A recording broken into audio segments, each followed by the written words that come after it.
Good afternoon. I would like to start thanking Capital Link for the invitation and for having given the possibility to discuss this nice topic, which is the optimizing the existing fleet performance. Sorry. Can you hear me? Yes. I would like to also ask my colleagues to introduce themselves. I would like to start with Theo. Please, can you make a first quick introduction? Sure. Thank you very much, Riccardo. Thanks, Nicholas, for inviting us. I'm Theo Baltatzis, working with Technomar shipping for the last 22 years. I'm in shipping 36 years. In principle, I'm a marine engineer. And what I'm doing right now in Technomar, being the GM, I'm just thinking ahead how difficult it's going to be the next few years with all these regulations and the complications that we are ahead of us. We've had so much from the previous panelists, and I'm quite sure we will elaborate more soon. Thank you very much. Yes, please. Okay, thanks for being here. I'm Rüdiger Schmidt from MAN Energy Solutions. I'm with the company for more than 17 years, so all my business life I'm at MAN, so quite a very boring CV. I'm heading the new sales in Germany for all MAN products, means two-stroke engines, four-stroke engines, exhaust gas, after treatment, and what is driving us at the moment is for sure the decarbonization and the future fuels. So we need to prepare our engine portfolio, especially for these future regulations. And we need to go now through this challenge together with you. Yes, so hello everyone. Thanks for the invite, Nicholas. So my name is Roberto Coustas. I'm founder of DeepSea Technologies. My background is in engineering and computer science. And the reason why we founded DeepSea is to change the whole, let's say, angle in performance in shipping and ship performance from being, let's say, hunch-based to being completely data-driven. So essentially, we help companies use the data from their vessels, and we utilize AI technology to help their vessels become more efficient as existing assets as they are without, let's say, making outside investments. Yes, Johann. Johann Meyer. I was just calculating. It's 24 years I'm in shipping now. Last 10 years in managing director positions in different companies.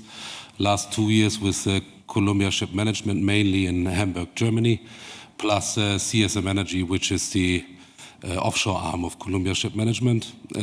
Out of my history, I guess a few colleagues in the audience still know me as a superintendent, sitting somewhere in a dry dock and a little bit dirty. So I'm coming from the groundwork and now leading the ship management for Columbia and Hamburg. Thank you. And myself, Riccardo Pilotta. I work for RINA Marine Consulting. I have been spending more than 15 years in the shipbuilding industry in Italy and in the Netherlands. Well, I have to admit we had very nice discussions, very enlightening panels and presentation before us. So it's not that easy to discuss some topics which have been already taken care of, but I think we're going to give them a different cut. So I'm pretty sure we're going to make we're going to stimulate a different discussion and create new thoughts around the topics which have been indeed already discussed. To introduce the topic of the panel, I would like to start saying that as RINA, we are organized in such a way that we have 4 main regional committees, one in Italy, one in Greece, one in North Europe, and one in Far East, where we stimulate discussions and with several stakeholders. And also, we are focused on 3 main pillars, which are the new technologies, which is digital, which was discussed also earlier upon, and also the alternative fuels. And as you can imagine, all these kind of streams can either themselves or all together can create a huge spectrum of services to the industry and to to the shipping industry, basically. Of course, having said that, everyone can have his own opinion. So basically, I would like to shoot my first question to either Johann and Theo, how really they think as company are looking into that, and especially to you, Johann, as a ship manager, how do you see that? And maybe Theo, I would like to extend the question, how do you see from even a wider perspective as a ship manager and a ship owner, how do you, how are your companies looking into that, if you have a strategy already, how to cope with this IMO and EU regulations? Johann, please. Yeah, thank you.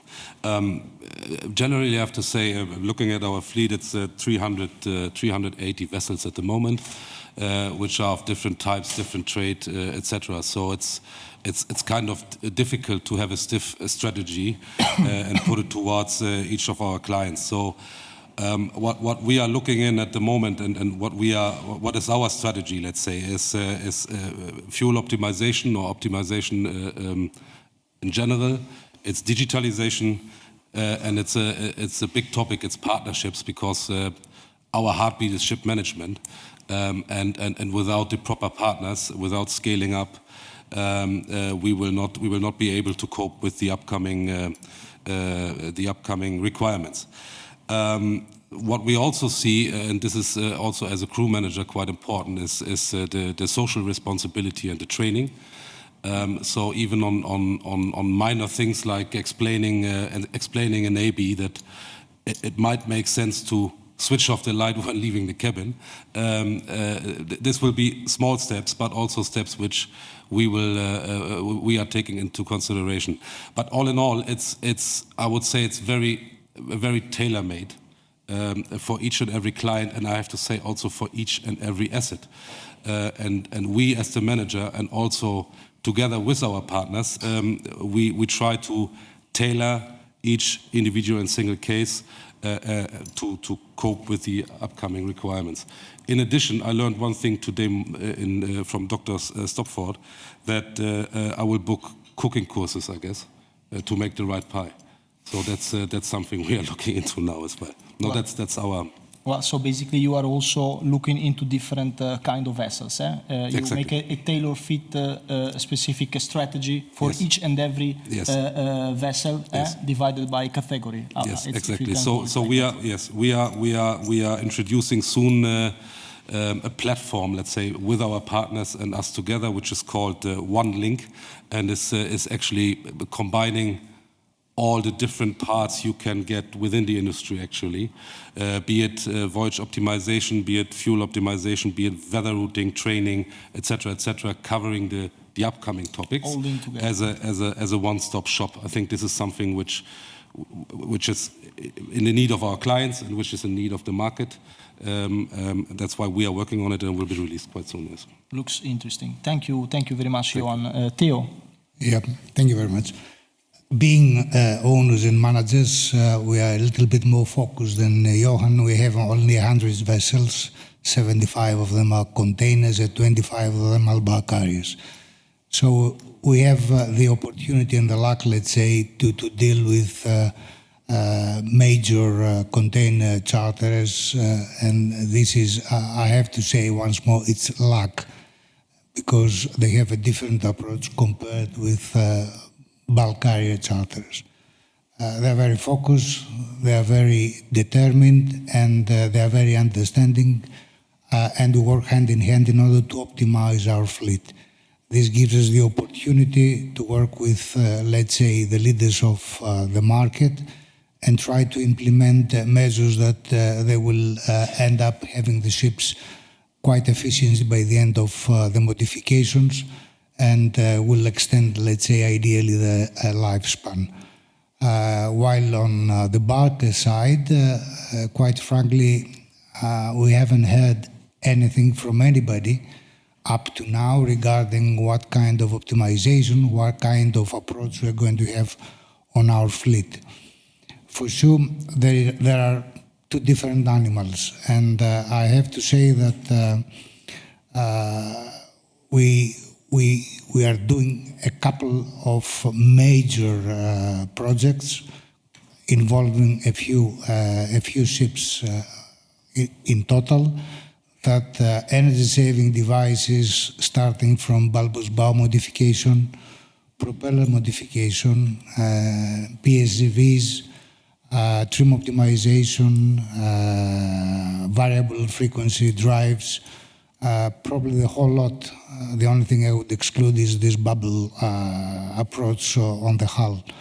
Are going to be implemented starting from the end of the month, first vessel, and will move forwards till the end of August next year. The actual savings anticipated are in the area of 12 to 15%, being a little bit conservative. Nevertheless, the capital invested is going to be nearly $2.5 million. That's a hell of a lot of money for one ship. And I have excluded silicone paint on the hull, which is another $500,000. This kind of money are not very easy to be found, and unless you have a close collaboration with the charterers and find ways around it, I guess that not everybody can do it. I'm very, very confident that we'll be able to go through this turbulent time next year and the year after. I'm still very puzzled, and I have to say that we have to heavily invest not only on hardware, but also on human elements in the office. Expertise are needed, and without the human element, we won't be able to move forward. I'll stop here because I can go on for another hour, Roberto, so please go on. No, but basically you gave me the bridge to discuss about another nice topic, which is about the relationship, the partnership, maybe better to say, between ship owners, ship managers and charterers. Because of course, I can imagine now you are under a lot of pressure, because you have to deliver a certain amount of goods in a certain amount of time, while you also have to reduce the CO2. So how this can go along together? Because it looks to me a little bit contradicting. So Johann and Theo, do you want to elaborate on that a little bit? Maybe Theo from the owner side first, right? Well, reducing CO2 is, I would say, an obligation of all of us for the environment. Going towards that direction, of course, we have the milestone of EEXI, which doesn't say a lot in terms of numbers, but I guess it gives the signal that definitely we have to move to slower steaming of our fleet, because obviously by reducing the available power, then eventually you cannot achieve high speeds. And I would say across the border basically is accepted that reducing CO2, in general, shipping has to reduce speed. Then comes along the CII saga, which has gone a lot on every little table of every shipping manager. What on earth we are going to do with CII compliance? CII compliance is, let's say, a cumulative result of owners, charterers, and the hardware, which is the vessel. And I have to say, if not all of them are communicating and trying to solve the problem of CII compliance, it will never be solved. I'm sure that everybody, or most of you, know very well that the actual compliance of getting a rating C or better relies primarily on the utilization of the vessel. And we've done a tremendous amount of homework regarding how the utilization percentage change, let's say, would move from category D to C, B, or even A. And you'll be surprised that by a small percentage of increasing, let's say, the utilization of the vessel, you can easily move categories and be compliant for even, I would say, bad in brackets ships. The utilization does not depend on the owner. It depends on the operator of the vessel. And this is the operator that is the charterer. He gives instructions to the vessel. He knows how long the vessel is going to wait at anchorage prior entering the port for discharging operations. So he basically controls everything. We as owners and managers don't have a lot of leverage on that apart from monitoring continuously the rating of the vessel, of the whole fleet of course, in order to alert the charterers. And being, let's say, diligent, and by the end of the year, or let's say the beginning of 2024, when the knife is going to hit the bone, try to find solutions regarding non-compliant as far as CII is concerned. Okay, we'll do a lot of ESDs. I'm quite sure ships are going to be a lot more efficient, and do a lot of optimization, stream optimization, voyage planning, all the lot. Everybody's doing that, I guess. But the actual idling time of a vessel at the port prior entering, or after a prolonged, let's say, speedy voyage from A to B, does destroy CII. And who is going to be called at the end of the day to be compliant with? The owner. And how are you going to be compliant if your rating degrades down to E? Then you are in deep problem. You have a big problem. And that's what you're trying to avoid. Sorry, Riccardo, I went a long way. Thank you for your extensive discussion. Thank you very much. Johann, do you want to elaborate a little bit more? Yeah, again from the ship manager's perspective, basically, this exactly what Theo said is we are getting it unfiltered from our clients because they are getting the requirements from their charterers as well. And we see that there's sometimes a big gap between the decarbonization strategy of a charterer and the decarbonization strategy of an owner.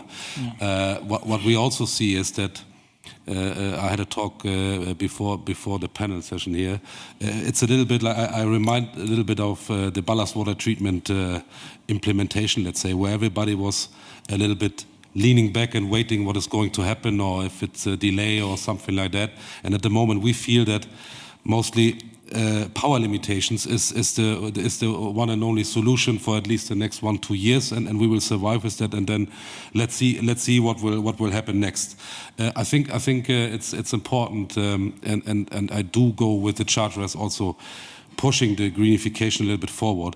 I do think it's necessary to change the narrative a little bit, and not only concentrate on alternative fuels is the solution, or power limiters are the solution. I think the solution is a much wider picture, and we have a long way to go. And my personal belief is we are quite too late already, and I'm not sure, and I think we will table the topic later, what will be the fuel of the future, and I think charterers as well not, and it's a little bit unstable situation also on the ship managers market, because I think in the future it will be the key KPI, not only that vessels are running without or less off-hire as possible, best technical condition, but also how a ship manager can cope with the decarbonization, with the environmental requirements. Yeah.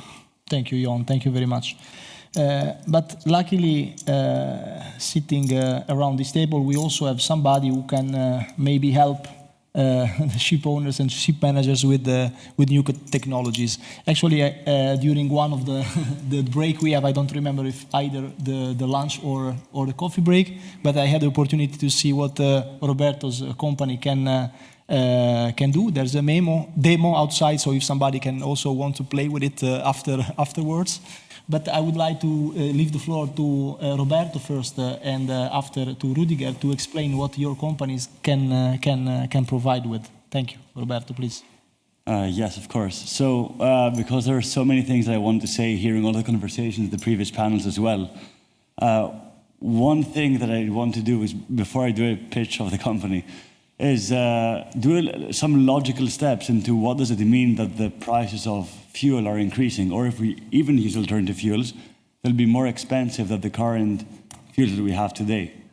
So if we take an average bulk size, let's say 182,000 deadweight, I did this whole experiment when I was preparing before the panel, and it consumes 55 tons of fuel per day. In today's market, it gets 13 to 15,000 per day as a charter rate. So for the charter, it pays 15,000 per day for the vessel and around 35,000 for the fuel. Now, if the fuel goes up and not, let's say, doubling the price as Dr. Martin Stopford said before, but just by 50% increasing the price, that means it goes to 52,000 per day with a rate of, again, the vessel being charged at 15K. So what this essentially means is that for the overall cost to transfer goods, the primary cost for the charter will be the fuel. So what that means is that the more efficient ship that can consume 10% less fuel for the same, let's say, journey, will be a lot more attractive commercially, which then means that the value of the asset will be primarily determined by how energy efficient that asset is. And now, closing that statement, I'm going to introduce what we do and how we can help at DeepSea with this exact problem, which is, okay, there are different types of fuels we can use. We can invest 2.5 million per ship. Wow, that's a very strong figure. Or we can try, let's say, with a very modest investment in technology. So, for instance, to equip a vessel with state-of-the-art torque meters, flow meters, and data collection costs around 50K. And now we're at the moment in time where the technology actually works. So what that means is that we have proven now DeepSea, we have some case studies that are going to be published with Wilhelmsen, one of the clients, and we've proven 8% voyage optimization savings. And that's by using the asset as it is, without any outside investment. I mean, in bulbous bows or newest ducts or trim optimization. I mean, there's a big question mark in trim optimization, but let's get that in another panel perhaps. But without any outside investment, we can have a guaranteed saving. And the cost is $1,000 per month. If you compare that to 2.5 million, I can't do the math on the top of my head, but it's many, many, many years till these two numbers become equivalent. So that's where we come in at DeepSea. And so that this does not look like a pitch of DeepSea, but more of a technology pitch overall. I think any sort of proper implementation of technology that can provide insights from the data is the most meaningful investment with the highest ROI that anyone can do right now today. I'm biased, but that's at least my viewpoint. Thank you, Roberto. Rüdiger, please. Okay, yeah. Coming to the question, we are, as MAN, one of the main suppliers of marine engines, marine propulsion systems, and so we are in contact with, I would say, with all the major ship owners and as well as shipyards.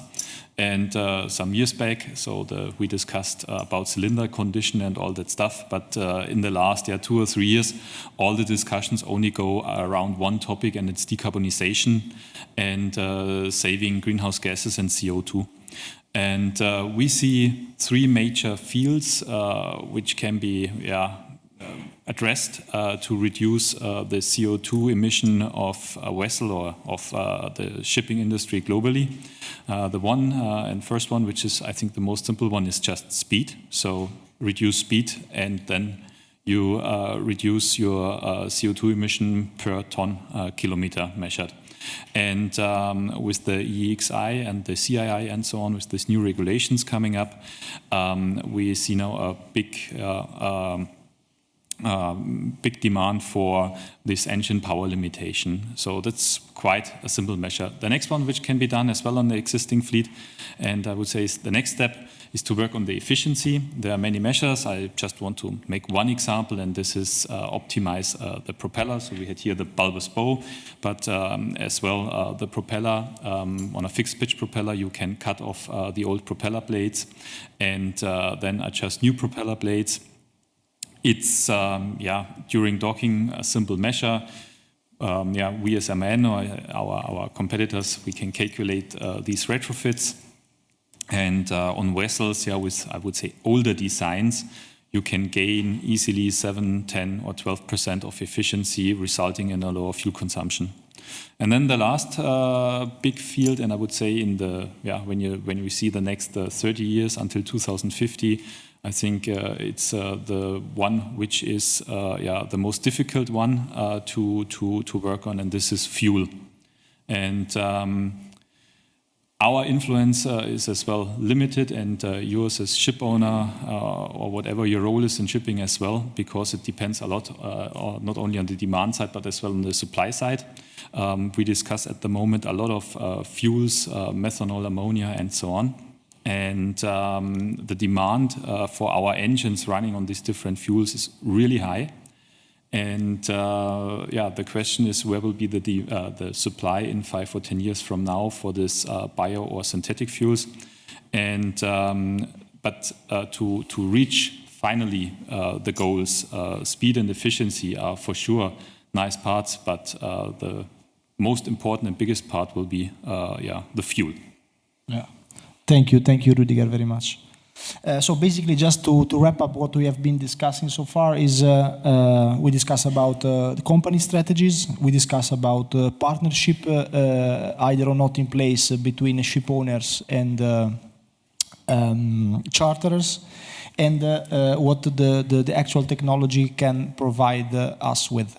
Now, I have another question for all of you guys regarding the Fit for 55, the emission trade scheme, which is basically kicking in, starting from 500 gross tonnage as size of the vessel, if we can call it like that.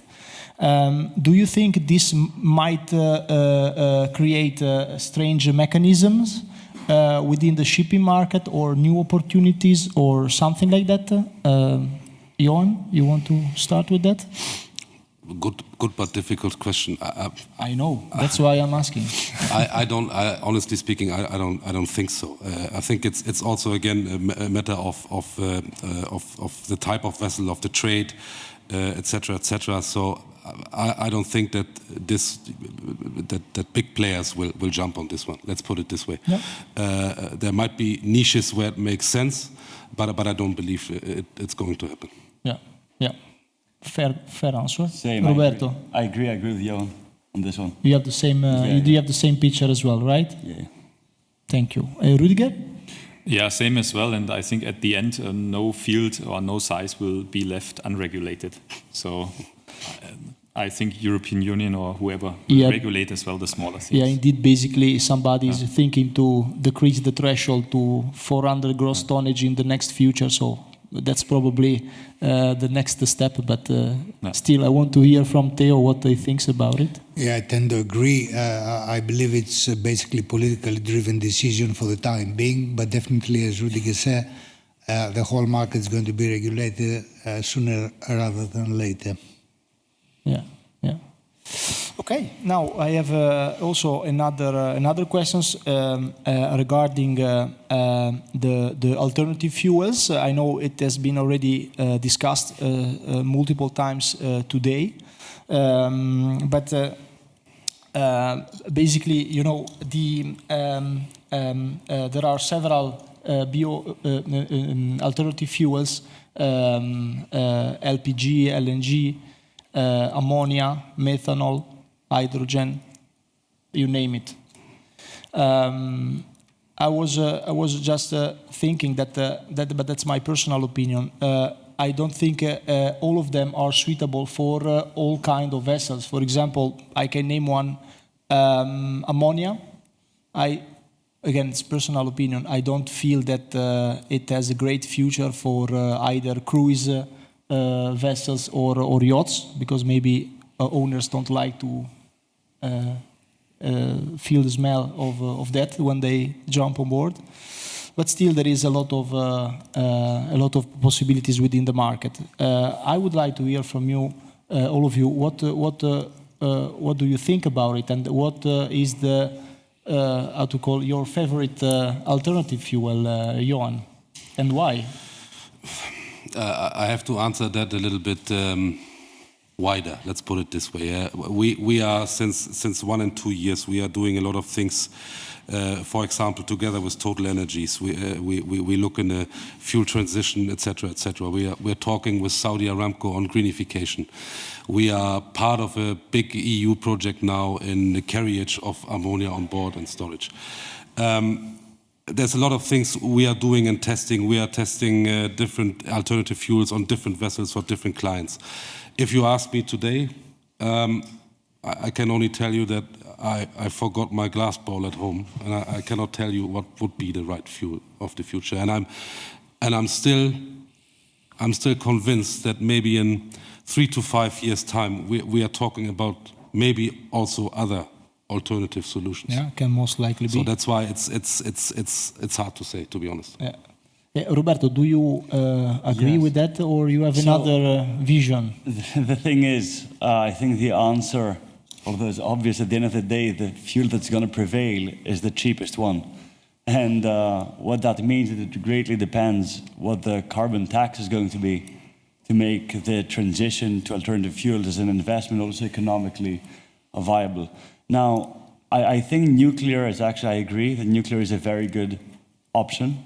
The problem with nuclear is that it requires a very large upfront investment. And the main question is who is going to finance that investment in the beginning and then spread it through time. Because in this very highly volatile market, let's say that people don't want to be tied their capital to large investments, especially upfront, as low equity as someone could possibly get, or let's say that the largest percentage that can be financed from external parties, the better. So, yeah, I don't know which one will prevail, but it greatly depends on what the carbon tax is when that is announced. Yeah. Thank you, Roberto. Rüdiger. Yeah, I just can reflect quite briefly what our order book at the moment is showing. And so we have a major part now of LNG engines, especially equipped with our MEGI engine, this the two-stroke engine with the high pressure injection, where we nearly completely avoid the methane slip. So on this engine, 20-25% of greenhouse gases can be saved with fossil fuels. So this is quite a big achievement. This is still used, or this is mainly used in branches where the pressure from the public is quite high, like car carriers from the car companies, or big container vessels, which are delivering the goods of Nike or whoever, who has a high pressure on bringing down the CO2 emissions. The fuel of the hour at the moment is, where everyone is talking about, is methanol, especially again the container vessels. The very big ones are moving on to methanol. For methanol, it's important that this methanol, the use will not be fossil, because the CO2 footprint of fossil methanol is higher compared to diesel. And then we have ammonia on the screen. 2024, 2025 beginning, we will deliver the first ammonia engine. Ammonia is, for sure, the most difficult fuel to handle on board. So in the beginning, it will be on tankers. But as well, it can be a solution for container vessels which have a fixed rate. So where it's clear that they come for bunkering every 2 days to the same port, you have the same protocols, you have the same crew, and then you can handle for sure as well ammonia. And ammonia has the big advantage that there is no carbon inside at all. So you only use nitrogen and hydrogen to produce ammonia. And the last one, hydrogen. We as MAN as well look into hydrogen, but it's mainly driven from the power segment, from the stationary power plants. In shipping, the number of projects with hydrogen, no matter if it's 2-stroke or 4-stroke, is very, very small. Rüdiger, sorry, are you studying solutions, combined solution? I mean, engines, dual fuel engines, or are you also dedicating your activities to engines running only with ammonia or running with methanol, as you name it? No, all our engines are dual fuel engines, so this means you can run the engine on always on diesel and heavy fuel oil, and then additional on one of the other fuels. Do you expect that they have the same say behavior, performance speaking, either if they run with the methanol or ammonia, or do you see that a specific engine might have a specific role in a specific vessel? So the performance of the engine is the same if it's using diesel or methanol. So you need to inject a certain amount of energy. So there's no loss in efficiency or in power, at least on the 2-stroke engines. On 4-stroke, it's a little bit different, how to say. But as I said, there are some special segments looking into special solutions. Cruise and car carriers is going at the moment LNG. Container vessels is looking into methanol. And ammonia is quite early to say, but this is at the moment, mostly tankers. And I would say from the shipping segments, maybe bulkers is the most, let's put it so, traditional one. But a bulker, I would say, is in the most difficult situation because the speed is already at the very lower end, and they are going on in tramp shipping, so you don't know where you end up tomorrow. So this is for sure the most difficult part. Thank you, Rüdiger. Theo? Yeah, I mean, like everybody before us said, nobody knows what is going to be the alternative fuel of the future. And I fully agree on that. But if you ask my opinion, what would be my favorite solution, I would say very bluntly, it's going to be nuclear. And nuclear, you said. Correct. And I will contest with Roberto saying that definitely it's quite a heavy investment up front. It doesn't have to be like this. It could be a kind of a leasing, let's say, arrangement with the manufacturer, and it's going to be a lot easier to handle. And we are talking something like which needs a regulatory framework, of course, well in advance. But I'm quite sure that even for all the fuels that Rüdiger mentioned before, I wouldn't go through them again. Definitely, there is a lot of work to be done regarding scale production and a network that is going to be sufficient to support shipping.